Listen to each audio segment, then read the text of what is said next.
It's Thursday night. You know what that means. It's time for Magic and Martinis. Please welcome your host, Scott Wells.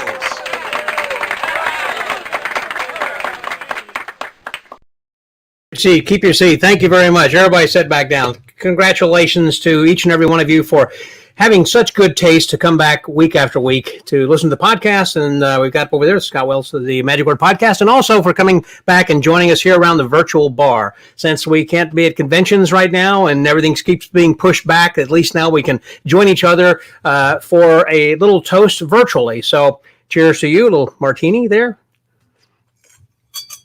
And we've got a few people who've already come in. Let's see who we've got over here. Hey, as usual, John Custer, thank you very much again for coming in over from Michigan. Glad to have you here again then, John, week after week. That's great. John Keever, also here from Tampa Bay. Hi.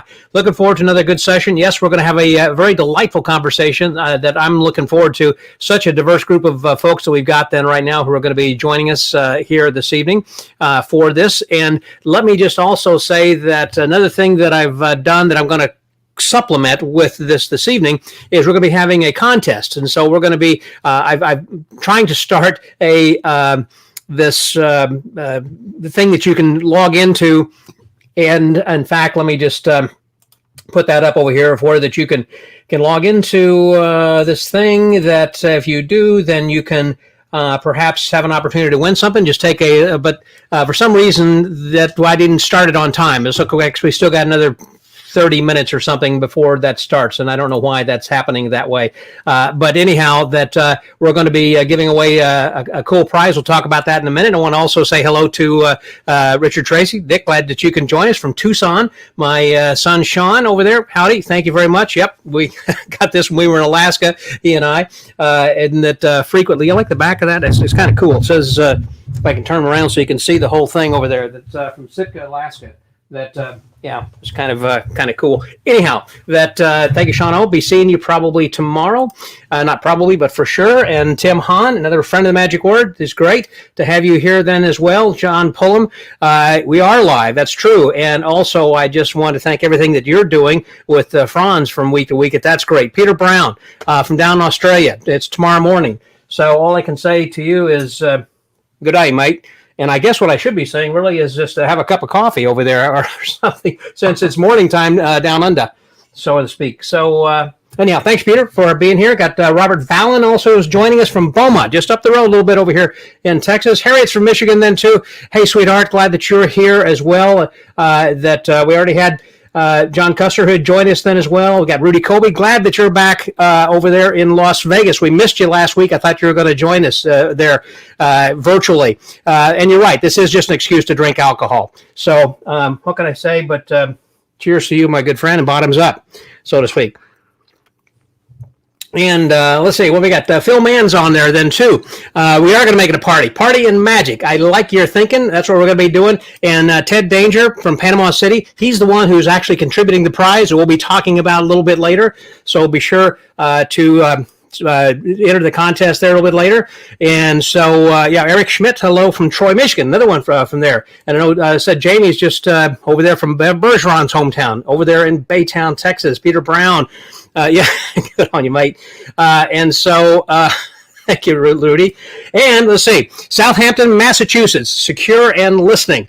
Good, Tom. I'm glad that you're here, and I appreciate that. And that's right, Jamie. I really don't need an excuse. I guess just the fact that I'm awake is a good excuse to have something to drink. Listen, let's get this party started over there. That we got just some great people to bring on. So let me bring on our first guest, and not by introducing him with just a little bit of background, but I'm going to let the video do this.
Hey, who's going to go pick up all those cards after you sprung them out like that?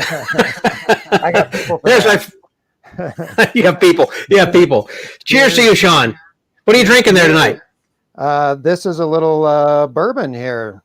Some local Colorado bourbon. And yeah. Colorado distilled bourbon. Great. Right. Good. Glad to have you. Thank you very much for joining us. Let's bring on the next person here real quickly with a short sizzle reel that this will tell you something about him.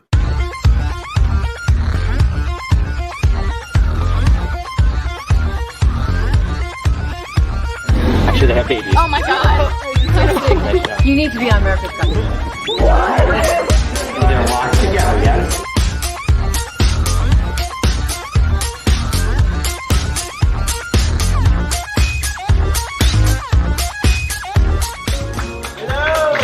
Okay, you know what, Rosie? Let's cut to the chase. Here's all 51 cards you didn't pick, which leaves one card in my hand. The one card you did pick, Rosie made a heart.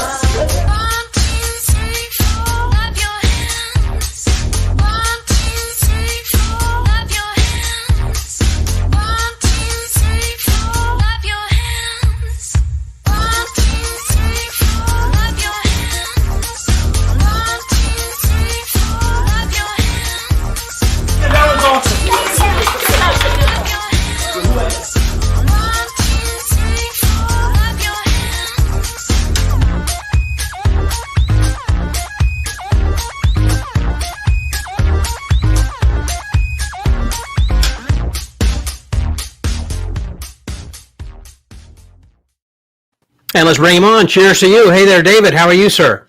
Hey, Scott. Hey, Sean. Salud. Hey. And cheers to you. What are you drinking there tonight? Little Knob Creek whiskey. I like your drinking, like you're thinking.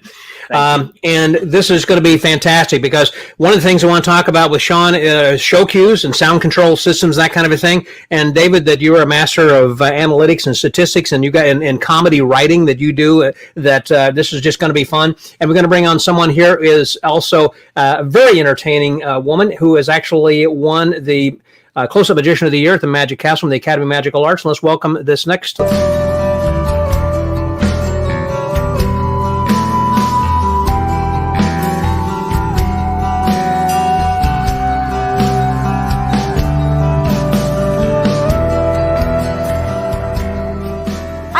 This show over 1,000 times at the Magic Castle and for my corporate clients. Oh. What is it? What is it? What is stuck it? on your eyebrow. What is it? What is it? It says M.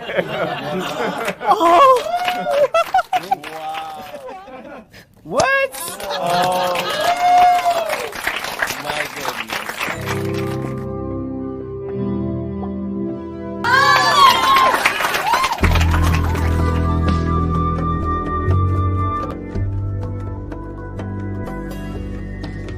Oh no, the only one you don't put it on.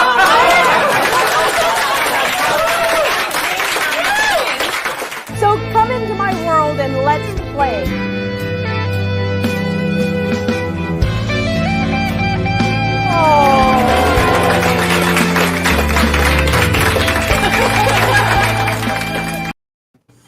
Oh, there you go. And there's Suzanne. Congratulations for that great sizzle reel. Thank you. Welcome. What are you drinking there tonight, my dear? Oh, this is my favorite Lagavulin Scotch single malt. Cheers to you. It's like smoky dirt. Smoky dirt. Yeah, my son Sean is big on the very peaty stuff, from Isla out there. I'm really more of a Speyside guy, personally, over there. But hey, let's see. We had someone else over here who had just chimed in just a second. Where was that? Oh, Matt Alexander was saying hello. And we also had Mitch Gear from down Florida. He finally made it in. He was trying to figure out what was going on. And that we got Rob also, Mark Millet from. No. Okay, so Rob is talking about the guy who was in the Silver Sizzle Reel with me. His name was Mark, but he wrote Mark La on the card. Oh, is that right? Okay, so he's got your DVD apparently. Yeah, so he was at that show. Oh, was he? No kidding. Yeah, he was in. Rob was in that show. So that's pretty cool. And in fact, that's what he says. Hello, smiling there. I love you too, Rob. Yep. And yeah, Jamie says, yep, got a good lineup. I'm glad that you guys are here. And yep. Yeah, Sean likes the PD stuff. And I thought Mitch was down in, I'm sorry, I said Florida. Sorry, Mitch. Yes, you are in New Jersey. And Eric also is, or no, he says whiskey rules. So, okay, I guess I'm outnumbered, even though it's Magic and Martini night. Listen, I just wanted just to thank again all of you guys for coming in over here this evening. And again, that the purpose of what we're doing is just kind of, again, an opportunity for us to get together. Right now that all the conventions have been pushed forward, I was just talking, I was just talking with Stan Allen, that many of us have attended in the past and gone to the Magic Live convention, and he said, I'm still talking and moving ahead as if we're going to be doing it, but full well thinking it may not be until 2022. But boy, it's kind of funny to think that far in advance. Right now we're in 21, but that he's still planning on having that in August. But I just received word then also that the collectors corner or workshop that Bill Smith is putting together in Vegas was going to be April, but has been pushed forward to August, which is going to be just before the planned Magic Live convention. So all of that is still going on. And hello, Dorothy Dietrich and Dick Brooks. God, you guys have come in then too. So it was like Magi Fest was supposed to start today. What was that? Oh, was it today? The day was supposed to start today. Oh, wow. Yep, a lot of changes and things that we really have not been expecting, but I'm glad that we can all kind of be here at least virtually to kind of hang out and see what's going to be going on. And that one of the things I was going to ask you about then also having to do with virtual shows, Suzanne, that you've kind of embraced this. You've been doing some shows, and I see you're set up with the curtains and lights and everything behind you over there. And I've seen you then before on some other shows that you have been doing, like for I think for the Magic Inc. they were doing a fundraiser kind of a thing, and some other things. So, are you actually doing other shows for corporations, or are you just doing it for special events, or what? I'm mostly doing it for special events like benefits and stuff like that. I'm not really embracing it that much. I'm not that fond of it. I don't it's like there's not enough connection. I can't seem to break that, what I'm now calling the fifth wall. You've got the normal fourth wall that you break in a theater, and then the screen is that fifth wall. And if I can't touch the person, I mean, like physically touch the person's hand, I don't feel like I'm really connecting that well. Yeah. So even if they're online and you can hear them applaud with their mics on and everything, that's still not the same as. I'll tell you, you are converting me to StreamYard. Because with Zoom, and that's what I've tried to do it over Zoom, is you have to have everybody have their mic off. That's true, but I was just watching Greenbaum, Garrett Harrison Greenbaum's, yeah, and he was saying that he likes it where that he can have their microphone on and everything, so he can hear them laughing, and not a whole lot of people, but just a few at least. You know what I mean? Yeah. Yeah. I agree. The few virtual shows I've done, I've asked them all to keep their mic on so that I can actually have some sort of connection. Just, right. Yeah. It might sway me if we're going to go into 2022 with this. It might sway me because I am missing playing and so. Yeah. Well, I know that you then, David, have been embracing this in a big time way because you've been hosting Monday Night Magic in New York for a long time. And how does that work out? And who actually works the control room? Like I'm doing it all right now. I mean, I'm talking and controlling and doing all this stuff too. Yeah, we're real lucky. We've got a phenomenal director, Scott Schiller, and Monday Night Magic has partnered with a few other companies out there to sort of help bring the show to a wider audience. We've done about, I don't know, maybe 12, 14 shows so far. Wow. They've all been great. I've hosted them all. There is all except for one. Ben Nemzer hosted that one. He did a great job. And each week they have two magicians come on, but we have the advantage of having a director who's bringing each of the audience members up onto the screen. So we don't have to worry about the technical side of things. We could just focus on the performance side, which obviously gives you quite a bit of an advantage. Yeah, I would think so. And during this time also, have you personally been doing any shows? I mean, again, I know you got like a full-time regular job that you're kind of doing that also, but have you been doing other stuff? Yeah, I mean, it's, Suzanne said it perfectly, which is it's not ideal, right? I mean, I got into magic for that personal one-on-one connection with people, as I'm sure a lot of people do. I've probably done, 20, 25 types of Zoom shows before, and I found sort of a mid-level comfort spot of what works well for me. But like Suzanne said, it's not the same thing, and it hurts a little bit. It really does. Eric, you can watch Monday Night Magic at mondaynightmagic.com. That's how you can get your tickets. Okay, great. What about you, Sean? How are you doing with this? I didn't jump in right away. I kind of took my time, and I really resisted it for a long time because I felt like, oh, this will go away. And then actually, in July or so, I started thinking, okay, maybe I should probably put something together. And then things started kind of opening up here in Colorado, and I was able to do some shows. So I kind of put the virtual thing on the back burner. But come November, I realized, when everything started locking down even further, I just decided I better do it. I better jump in. So I've done 6 or 7 is all, but I've tried to look at it. It sucks. I mean, let's face it, it does. You can't get that same emotion, that same interaction with people. But I think magicians are the best at thinking outside the box, and I've really tried to take advantage of the medium and do stuff that I couldn't normally do in a close-up performance or a stand-up performance. So I've tried to look at it positively and see, well, what can I do with this medium that I can't do elsewhere? So. Well, it seems to me that one of the things that this also does for us is, I say us as being gig workers in particular, I guess, magicians, is that it also gives us the ability to become more adept or comfortable with this kind of technology, so we can actually do our own videos and things. So the kind of sizzle reels that we've been showing beforehand, we have a much better idea about how to actually put together a good video and try to market yourself. I'm still learning that whole look at the camera thing. I'll tell you what, that messes me up. I always watch the screen and not the camera. Yeah. Suzanne said, a few moments ago, she talked about, if this is going to go into 2022, and Sean talked about, Colorado's opening up, so it comes back. Just from a business perspective, I have a feeling this is not going away, because I know a lot of conferences that saved a lot of money by going on a Zoom. And I feel like in a situation like that, there's a lot of companies that would love to do, instead of a 3-day conference where you have to get the banquet hall and bring in dealers, and I don't mean magic conference, I'm talking about, regular trade shows type stuff. I feel like they found a medium where smaller level type businesses can do a 1-day multi-webinar type Zoom conference, and they're all looking for something to break the day up.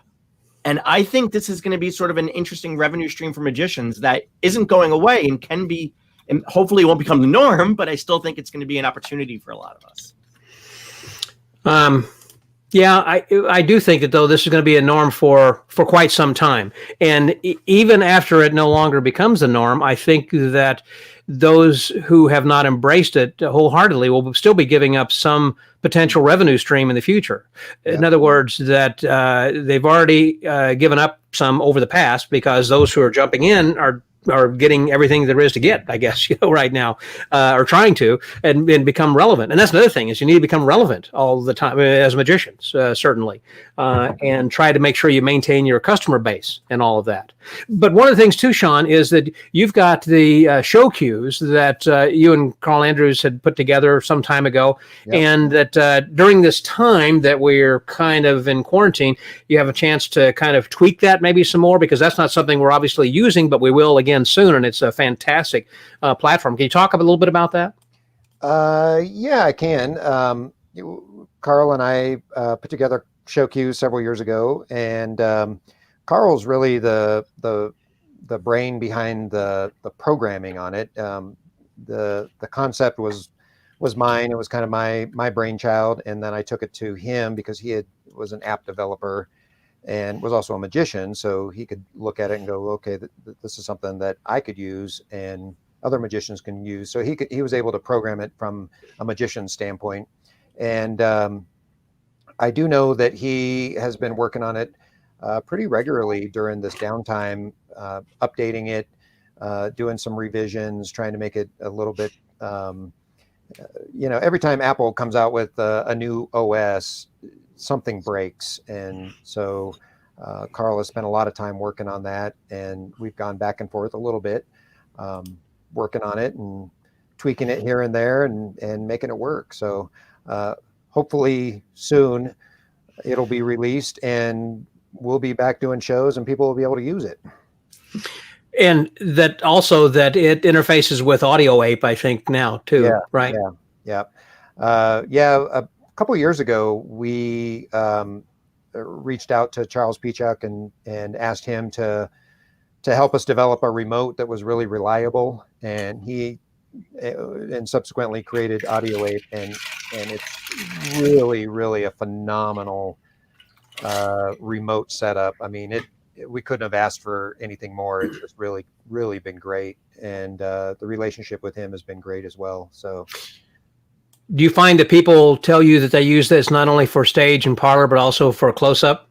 Oh yeah. I have quite a few people that use it. I know a number of people use it at the castle in their close up sets, and it's I think we had the advantage of being kind of, Showcues was the first of its kind. It was the first system to where you could control your entire show, all the music in your show, using your iPhone. And so we are fortunate in the sense that there's other apps that have come out along the way, but we've managed to kind of maintain the foothold, and a lot of people use it in all types of shows. I even have people like Professional Santa Claus that use it. I have there's musicians that will use it to play background tracks while they play the guitar. They'll play additional like a drum beat or a keyboard track while they play the guitar. So it's is it only on the iPhone? What's that? Is it only on the iPhone, or can you get it for Android? No, yeah, Carl worked on it for a little while, had somebody that he was working with to put it out for Android. But something happened there. I don't know exactly. I think the person that was working on the programming ended up getting a full-time job. And so it ended up kind of just falling apart. But right now it is only available on iOS. There is, however, a similar app that has come out, and I'm afraid I don't know the name of it because they're a copy, but they are available on Android. You'd have to do a little bit of searching for it, though. Okay. Yeah, I think that's. I've been using it for years, and I have it on my iPad, and then have it connected to the speakers, and it's amazing. And I know a lot of other guys who use that as well. And I'd used Kerry Pollock's different iterations as they have developed in wireless wizardry, but I find this one to be really the best for my purposes, and certainly worth looking into. Someone I think had asked. Let's see. Someone said, "Have you?" Have you felt that people are heckling less or more on virtual? You think because they can kind of have anonymity? Anybody? I haven't run into any heckling on virtual. That's an interesting question. I haven't run into it at all. But I almost really don't run into heckling, so I don't know. I almost feel like it's the opposite. I mean, people tend to be a little bit more on a good behavior because the screen's going to light up and either show who, it's going to show exactly who it is. Yeah, that's like screaming from a quiet, corner of the bar. There's a direct line as to who's making that sound. So at least from what I've seen, it's been less. That's a good point. Yeah, you don't want it to light up. Their mic is muted anyway, so they can't. You can't hear them because their mic is muted. For some of the things that I've done, and they didn't have the mics muted, I would hear people kind of chattering in the background about, oh, I wonder if it's done like this, or I wonder if it's done like that. But that I don't consider that heckling. I consider that people like being used to watching TV and talking about stuff. Right. Yeah. Right. Dorothy Dietrich just asked also, what is the app called? We're going back to what you were talking about then, Sean. That's Show Cues, right? Show Cues, yeah. Yeah. And that they'll go to the website over there again, the Mojo Software Online, that you can then, let's see if I can run that back over there real quickly. Where was that? Yeah, there we go. And of course, you can find it in the App Store, the iOS App Store. Under Show Cues, CUES. Yep. CUES. Yeah. David, I was going to ask you about writing right now. Have you been doing much writing of any comedy or anything of late? The comedy thing is just sort of been among friends. Actually, Stephen Bargatze connected me with him, Rick Merrill, and Jeff Williams connected us with this woman who's trying to get bigger and bigger in the stand-up world, and asked us to kind of listen to her act and make suggestions. And so we've actually had a few fun writing sessions with her, giving her some stand-up comedy ideas. But otherwise for me, it hasn't been writing comedy. I have been writing some cover stories for MUM magazine. One just came out this month. Another one's coming out in a few months. So that's been the extent of it for me. I know that another thing is that you doing some statistics, that there was a great trick in which that's like the UPC gag and the baby gag and everything, where that you have to guess what the name of the person is, and that you've been keeping statistics on who it is that is the most current person or the most asked about. I mean, like Brad Pitt or whoever. So can you talk just a little bit about that development of the stats and who it is that's most current now? Yeah, so I started that back in 2010, or maybe even 9 at this point, where I used to do the baby gag, which is a common sort of magic joke, except I began to notice that certain actresses were constantly coming up when I would ask them to name an actress. So I just started keeping some statistics on it. And basically after every show, I would write down who I asked, male or female, get an approximate age of the person and what they said. And I determined that whenever I asked a woman roughly between the ages of 30 and 60, there were basically 3 actresses that came up about 50% of the time in total. So they were a little different. So Julia Roberts was coming up a lot, then Angelina Jolie, then Jennifer Aniston, but there was a substantial percentage who was always coming up as one of those 3 names. And so I've kept track of that since then. And there's always some minor shifts, but in general, those 3 always tend to live in the top 5, even to today. Reese Witherspoon's been popping a little bit more over the past few months.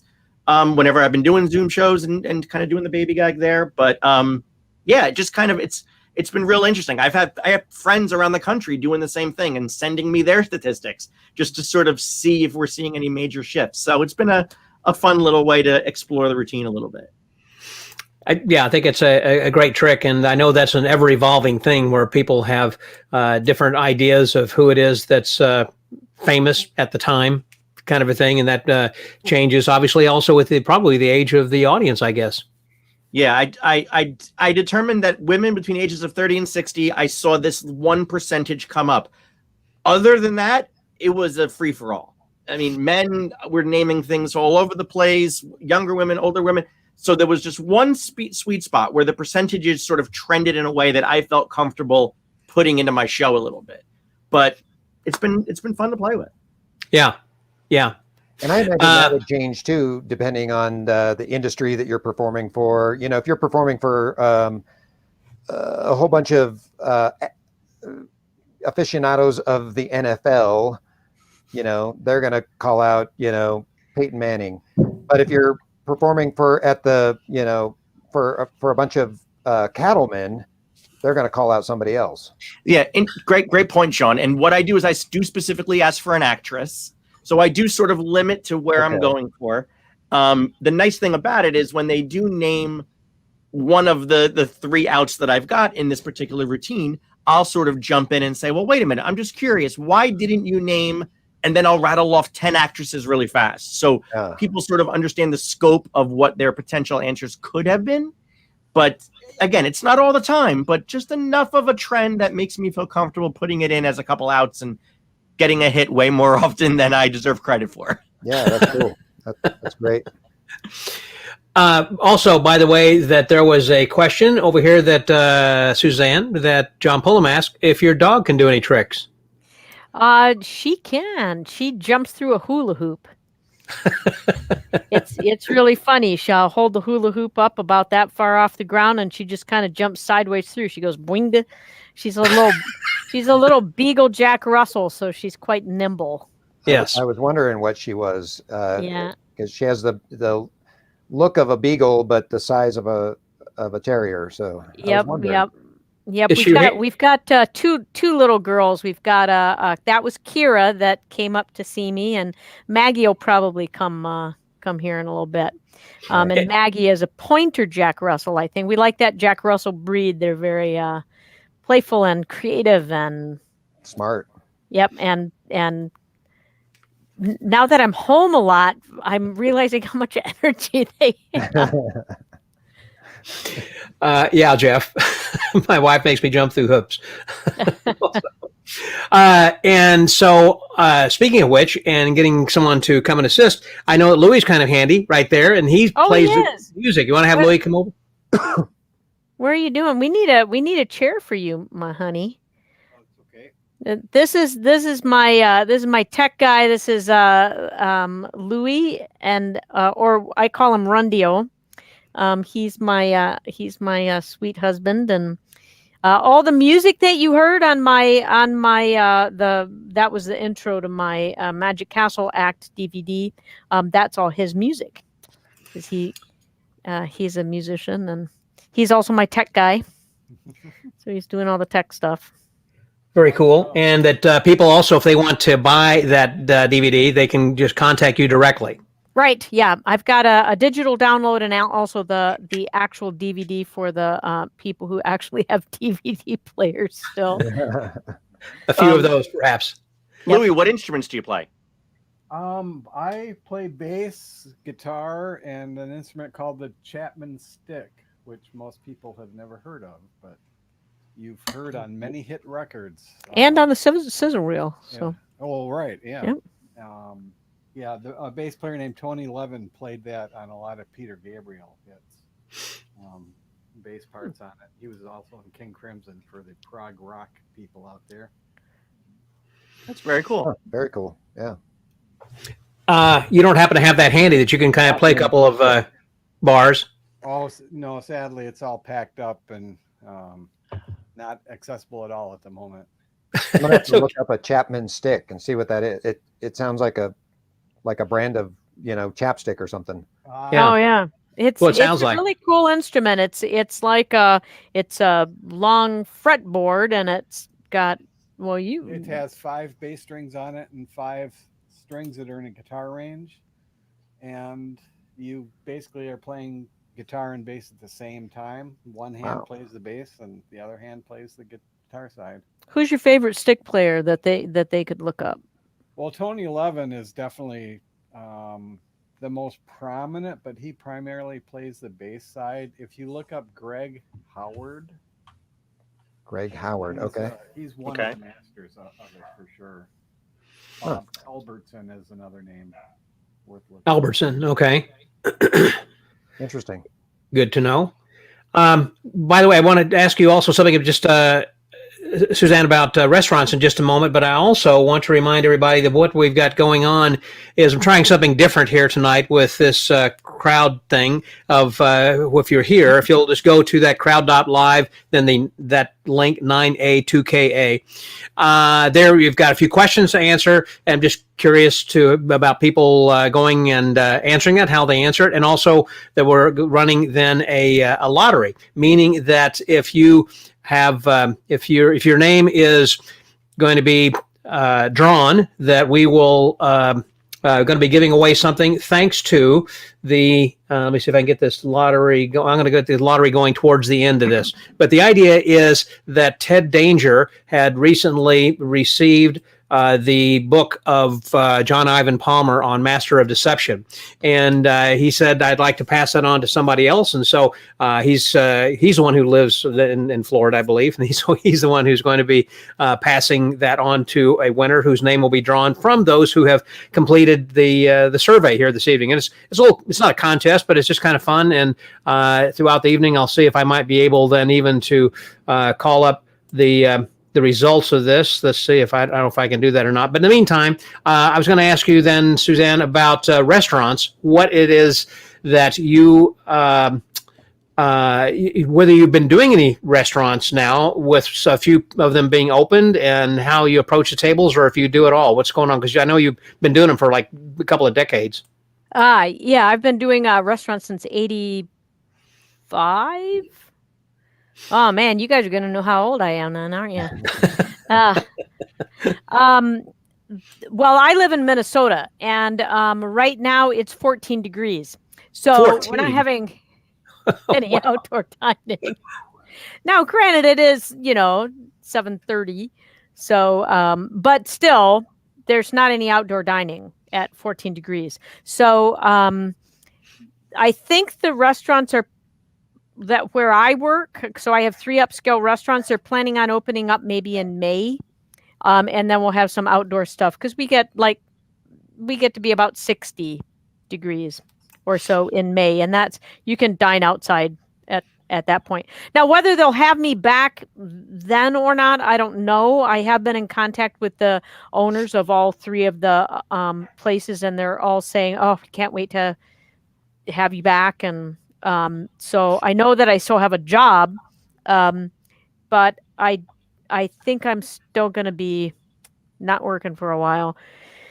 I'm hoping to get the vaccine, so if I can get that fairly soon, then that will at least make me a little bit more employable, I think. So, but other than that, I'm training dogs and my horse, and that's about it. About it. And teaching and doing lessons. So, and the lessons that you're giving, that's obviously virtual things you're doing, right? Worldwide, you can have lessons. Oh, yeah. So anybody who wants to learn, just contact me, and I do lessons and if you need help with an act, if you want to help with kind of getting a better presentation or fixing the presentation that you have, then I do that kind of consulting as well. So, gotcha. Yeah, so okay. I'm having a lot of fun with that. And so Rob was asking if you give lessons on animal training. I do actually give lessons on animal training. Really? Wow. I will tell you, and Rob knows this because we've had this conversation. So I have a horse, and I've been training her. I've had she'll be 7 this year, and I got her when she was 1, and I trained her from the ground up. And what I've noticed is that learning how to talk to an animal helps you a lot in learning how to talk to your audience participants, because when you talk, especially like horses, not as much dogs, because dogs are predators, like we're predators, but horses are prey animals, which means they're always worried about somebody eating them. And so when you have an audience participant, they don't know what you're going to ask of them. They don't know if you're going to treat them mean, because there are magicians out there who treat their audience participants in a mean way, and they don't know what to expect. So you have to kind of look at them as a prey animal. So when I train my horse, I learn the body language that I need. I know when to pull pressure off. If that doesn't make sense, I'll explain that more. But if you pull pressure off, then it gives them time to relax and breathe, and they feel more comfortable, and then you can ask them to do things. And if they're not doing what you want, you have to realize that they're not doing what you want, mostly because you're not asking them in a way that they understand, not that they're trying to mess you up. Now, some participants want to be more of a center of attention, and depending upon how you approach it, they might try to mess you up. But I don't think that they're doing it to be mean. I think that they're doing it to to fill a need in themselves. And training a horse has helped me figure out how to handle that better. And you've been training horses for decades also, right? My first horse I got in probably 83, and she's my third. So I have been that long. I'm not the math guy. I think that's Sean, right? You're a horse whisperer and not a calculator, horse calculator. Right, exactly. But I do think that it's helped me be a better performer. Being able to try to talk to horses a little bit, it's helped me be. You mean managing audiences and expectations and little nuances, I guess, that they have. Interesting. Yeah, that's interesting. Yeah. You know where I noticed it the most? Now the three restaurants where I work, there's one that they don't it's an upscale restaurant and hi. Scott is saying hi to me. So this one upscale restaurant, they don't advertise that they're all about kids, but that when I work, more kids tend to come that night. And I noticed that especially like if I'm doing my blank card trick, I don't know if you guys have seen it. I open with this trick with blank cards, doing an ambitious card routine. And if I go to the kid a little too hot, like, ah! It'll scare the kid, and you can see them. This is an exaggeration, but they'll kind of do this little pullback. If I turn my back to them, that's taken the pressure off. And if I focus on the parent will connect with me. And as soon as the parent connects with me, the kid will connect with me. And that's what I'm waiting for.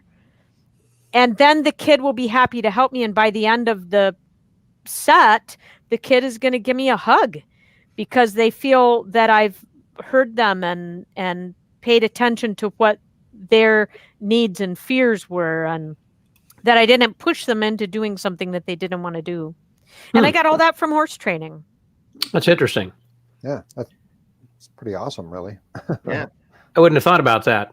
And as far as some of the restaurants, I think it's interesting that you have also seem to have cracked that so this way that you code of working high-end restaurants and steak places, and not just some sort of Applebee's or some other TGI Fridays or something. Yeah. Exactly. Do you have any tips or cues? What that you can advise to give people who are trying to get into those kinds of restaurants? I'll give you the advice that Eugene Berger gave me. I met him when I was 24 or something like that, and I looked like a 12-year-old boy. I asked Eugene that exact question, and he said, you just have to know someone. And he wrote the name of a guy he knew who had just moved from Chicago to Minneapolis. And this guy got me my first show at, he was like the upscale, he was the general manager at this upscale nightclub and restaurant. And I went and auditioned, and I got the job, and I've been friends with this guy ever since.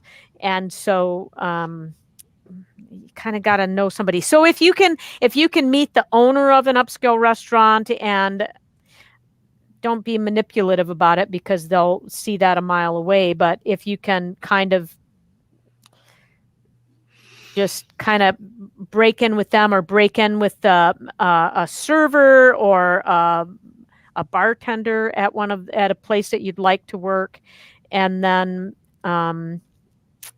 just see if you can get an interview. But and I've got whole ideas on how to, once you get the interview, how to pitch it.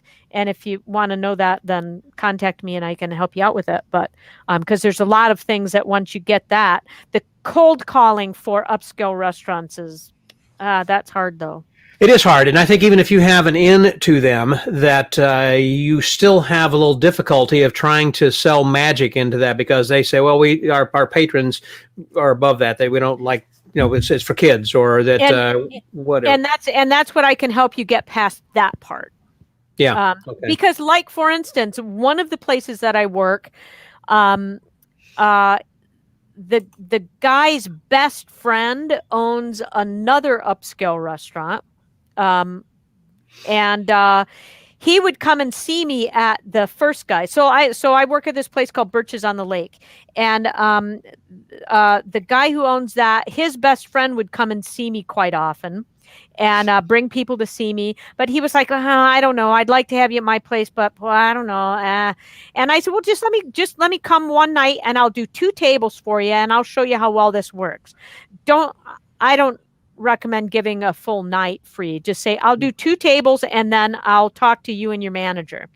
And he initially was like, yeah, I think it's neat, but I don't want to pay as much as my friend is paying you. Can we pay you less? And I went, no, no, this is how much I charge. And so now he owns 2 of the restaurants that I work. He owns Lord Fletcher's Old Lake Lodge. And then when they opened a place called Rockwoods, they also asked me to go to Rockwoods. And then they also have me every New Year's Eve. Well, they didn't this because of the zombie apocalypse, but they have me every New Year's Eve, and they do a dinner magic show, and then I do my platform show there. So they're a total convert, and I think I've been working there for 5 years, and then or 7 years, and the Birches for like 9 or 10 years. So. Yeah, so there are different restaurants that you're working. It's just not one that you have kind of cracked. You've got others that you've been doing as well. Yeah. But once you get in with the owner, then it's like, and they see your value, and that's the big thing, is they've got to see your value, and getting them to understand the value. If somebody wants to learn how to do that, that's what I can help with, because I've kind of got that figured out. Yep. Jeff Horton says, as a restaurant manager, please don't approach the managers during peak times. Certainly. Exactly. Very good point. And that's one of the things that I would say, because and don't just show up. You got to call them and be professional about it. Yeah. Yeah. Be professional about it. It's not, you don't just knock on the door and say, hey, can I fix your roof? Because they're in the middle of something. So thanks for that. Yeah. Is that Jack? Jeff. Horton? That's also, exactly right. Do not call them like, I'm thinking the peak hours are like between 11 and 2. Don't call them between 11 and 2. They're busy. Yeah. And likewise in the afternoon, there's a short amount of time before happy hour, and people get off work and whatnot as well. So, right. And weekends and whatnot. Sean, you and David work restaurants from time to time? Yep, I've worked restaurants for about 17 years. Family restaurants, or what kind? I started out working Dave & Buster's. Did Dave & Buster's for, I want to say, 6 years.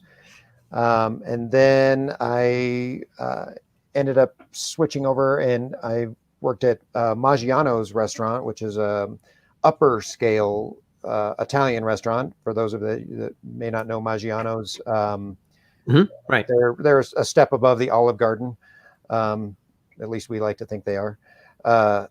And I've been with Maggiano's now for going on 12 years. So, and at one point I worked both locations here in Colorado, and then worked a third restaurant. So at the most I worked 3 restaurants at one time. And yeah, everything that Suzanne said, I totally agree with. It's somebody told me early on that you want to work at restaurants that have the clientele that you want to ultimately work for.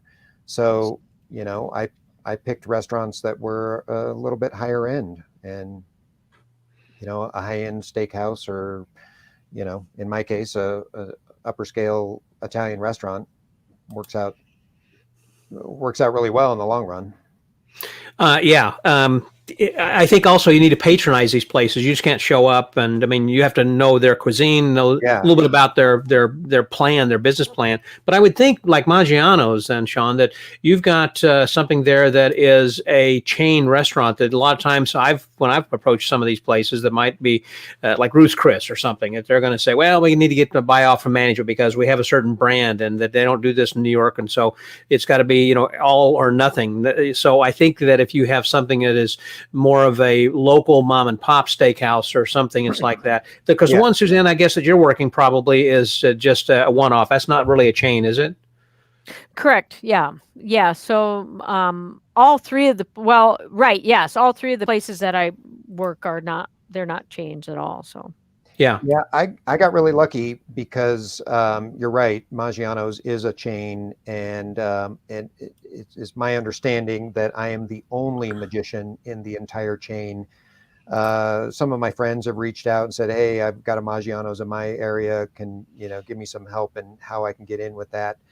And they haven't had very much success. I was very fortunate because I got in with them because they were doing a manager meeting and found me online, contacted me, asked me to come perform at their manager meeting.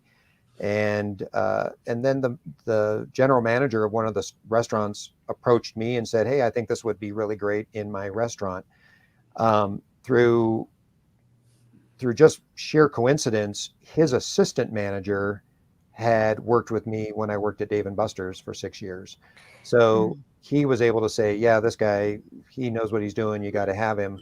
That general manager ended up booking me for the other location in downtown Denver, which was really phenomenal because it was real close to the convention center. So I got a lot of out of town traffic. And but then, through that, working both of those restaurants, I was able to meet the regional manager, and the regional manager really loved what I did and would end up going to bat for me when it came time for, the big corporate to go, well, do we want to keep having this magician? The regional manager went to bat for me and said, we want to keep him on. And it's, up until March 15th of last year, I pretty much was in there for as long as I wanted to be. So. And they're closed now, I assume? Yeah, they are opening up a little bit, but I just they're not quite ready. They're right now they're struggling just to keep the doors open. So one of the things that you said, I think, really hit the nail on the head, and Scott Hollingsworth had this in one of his lecture notes, and it has to do with the importance of networking. When you're networking with other restaurant personnel. In other words, they have groups that they talk with each other. I mean, that are managers and with waiters and server personnel, et cetera. Anyhow, these people get together, and they also need to have entertainment. So if they're meeting together once a month somewhere at someone's restaurant or something, then you need to get in with that group, and then you can talk with them, rub shoulders, find out, who does what, and offer your entertainment for that group. And then they're going to say, that's probably not a bad idea. Yeah. And we like that guy too. He's a friend of ours. He's been coming to us. He's invested his time. Right. Yeah. I think, if you can get in with Restaurant Managers Association, I think virtually every city has some sort of a Restaurant Managers Association. And if you can get in with them, that's like a gold mine, because now you're in with managers of a multitude of different restaurants. So and just like every industry, they're going to have meetings, they're going to have get-togethers, they're going to have gatherings. So if you can get into one of those, then you're golden. That's true. That's true.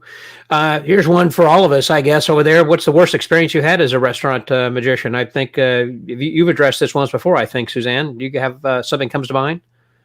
Oh, the worst or the weirdest? Well, there was a weird thing that happened also. Yeah, it's a weird thing that happened, and I mean, you guys aren't gonna experience the same thing, I don't think. And I'm assuming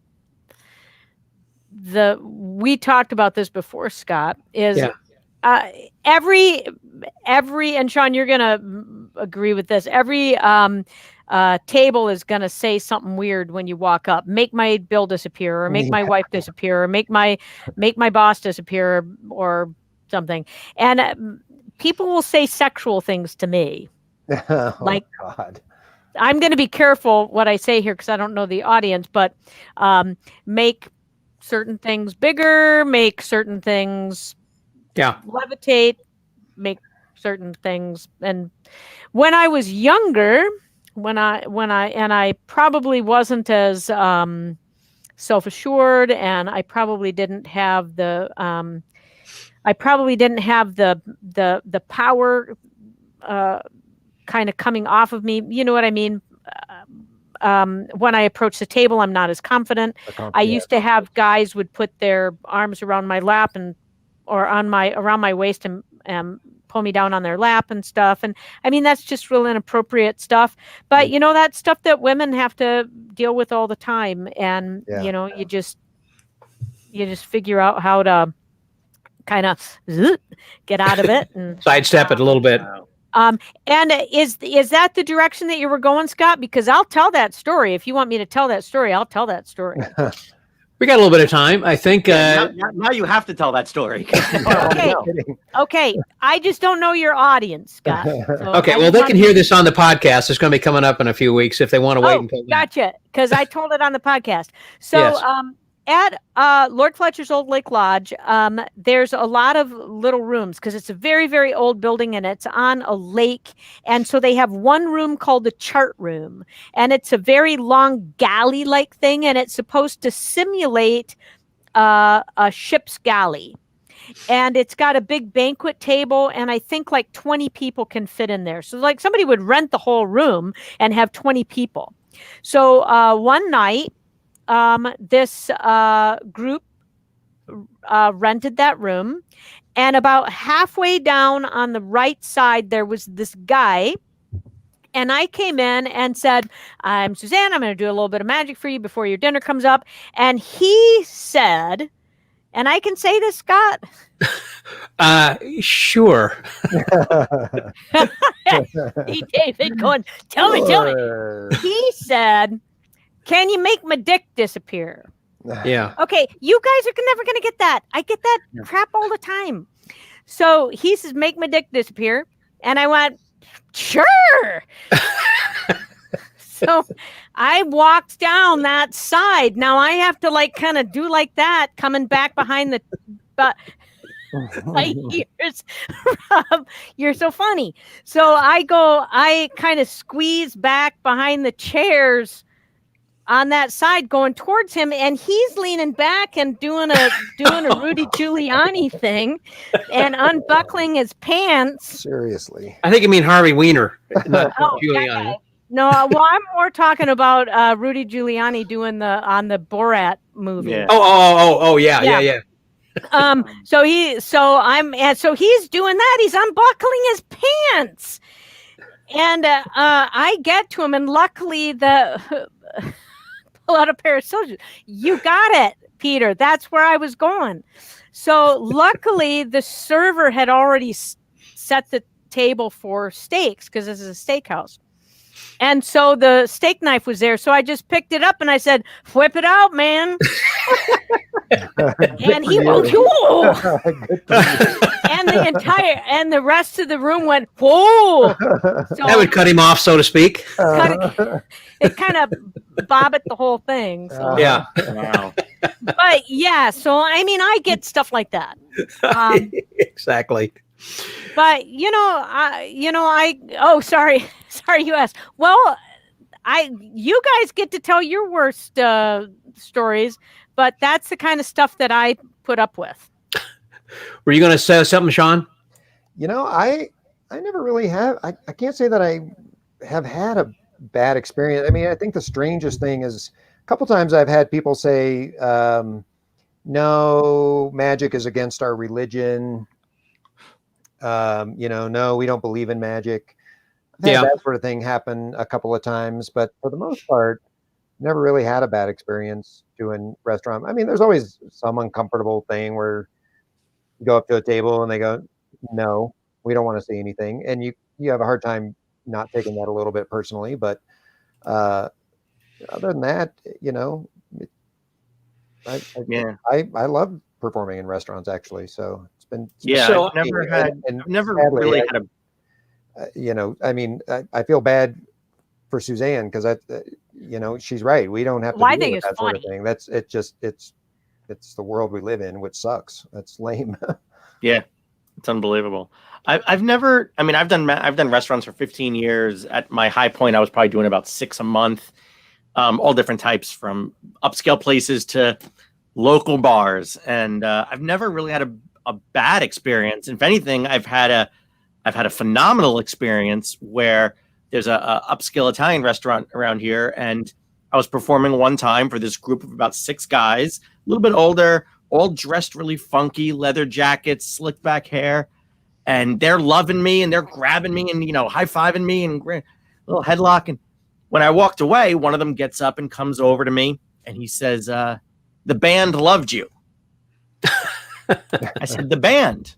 I said, "Who is that?" And he said, "Oh, that's Chicago. That's Oh, Peter wow. Cetera. That's and he named Holy the whole cow. band." Oh, So I said, and who are you? And he said, "Oh, I manage the band, and I also manage Earth, Wind, and Fire and the Doobie Brothers." wow. And he hands me his card. Now, my mother is a huge Earth, Wind, and Fire fan. So a few months later, I see that Earth, Wind, and Fire is playing the Beacon Theater in New York. So I call this guy up and I go, "I don't know if you remember me. I'm David Crisaro, the magician." "Hey, Dave, how's it going, buddy? Good to see you." I said, "Yeah." I said, "I saw Earth, Wind, and Fire's playing the Beacon Theater. How can I get tickets?" And sure enough, he was like, "No.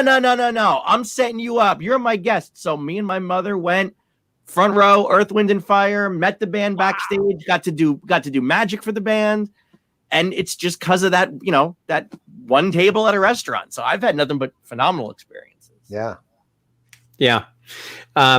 There's a friend of mine, I don't know if he's still on or not, Jamie Salinas. Then he was doing something for backstage for a group, and it wasn't the police, but it was something like that. Anyhow, he had done a card trick, and they said, just name a card, and the guy took the card. It was the right card. It was one of these things. Was a miracle. It's like, okay, I'm done. I mean, and so he just thought that was the most amazing. It was right place, right time, and the right group. Yeah. Something like that. Really kind of comes together like that.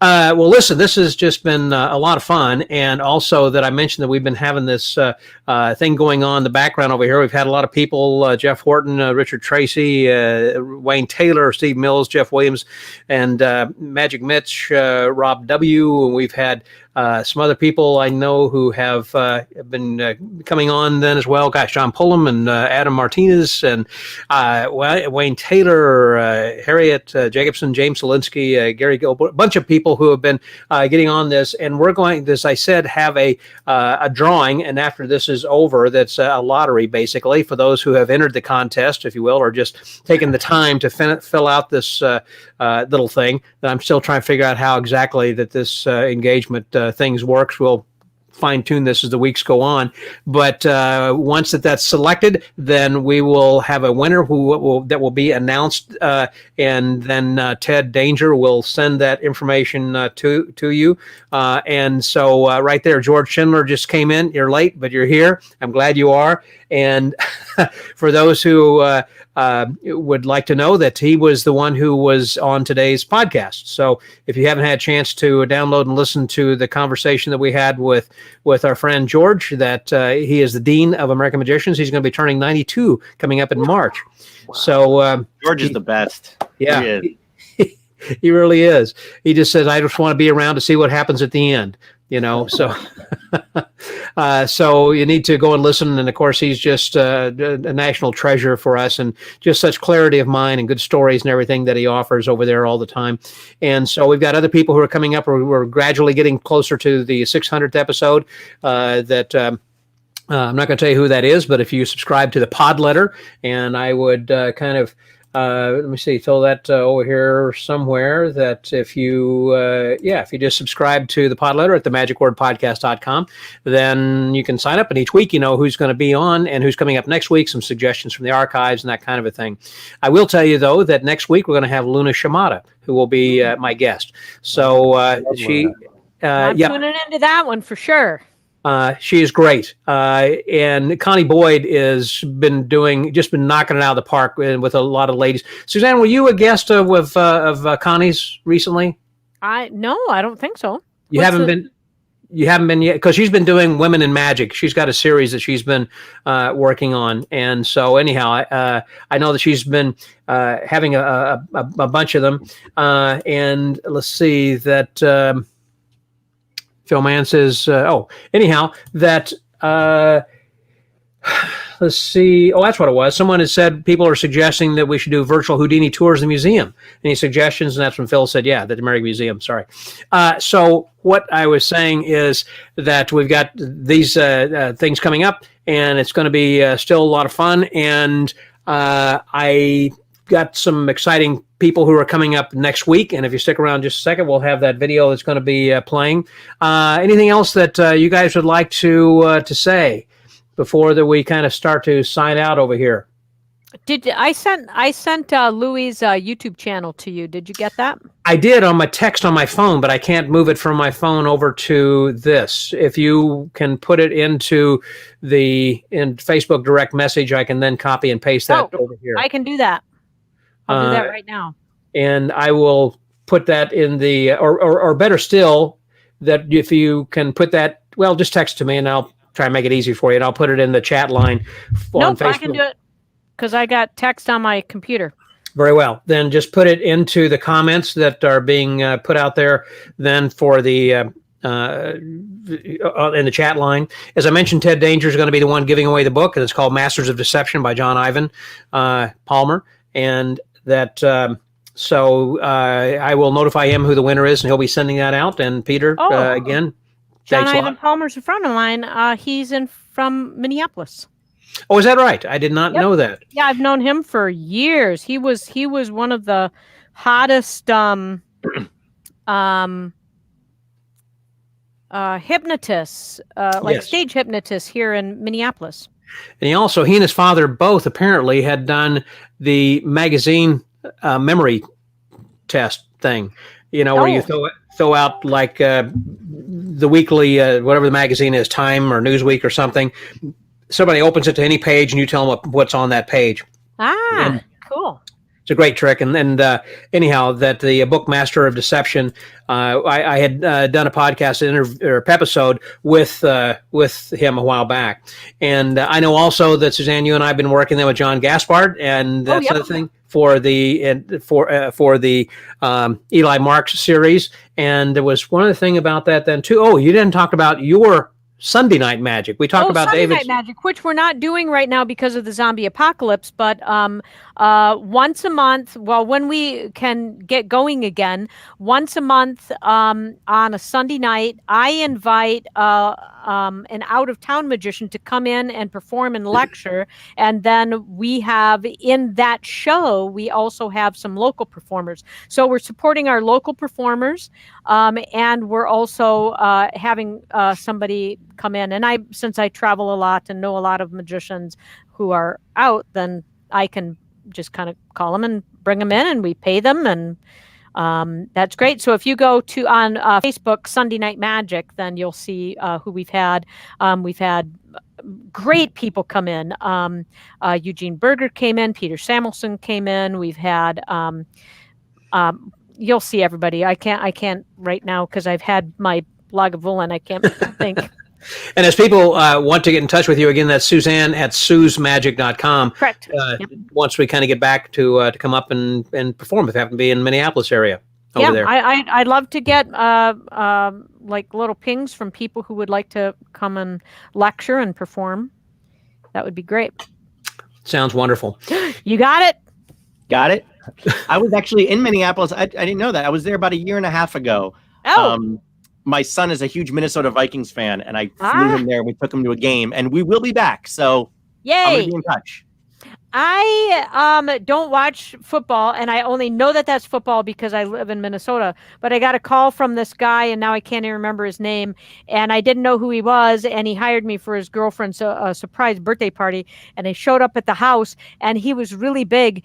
Now I'm really little; I'm only 5 feet tall, so I show up, and he's like huge, huge, and huge, and I go in, and the entire room is full of all these huge people. And I went, this has got to be some sort of a sports team or something. And it turned out it was the Minnesota Vikings. And then I was invited. I think our son was Louis. How old was Ian at the time? Like 4. We did a thing at the winter camp. The indoor dome with some guy picked him up and ran with him and like tossed him through some hoop or something. And who showed you where the bathroom was? Carter. Chris Was Carter? Yeah. So Wow. Chris Carter told my husband where to go. Where the bathroom was. Wow. The bathroom. That's about as close to Done. Vikings that I get. Well, listen, I think that we had last call there a while ago, and so I thank you guys very much again for joining us. Cheers to all of you guys. It was just another great show, as people have been saying. Going to keep up the good work. We've got some more great people coming up then next week. It's always fun getting together with friends, even though we can't personally be there. This is the next best thing I can think of to actually being there with you, and great conversation, good advice, and thanks, you guys. Stay well. And stay safe, wear a mask, and take care. Thank you, Scott. Can't Thank wait you. to see you all in person. Thank you. In That was so person. much fun. Looking forward Yeah, to a it. lot of fun. Thank you, Scott. You bet. Scotty out.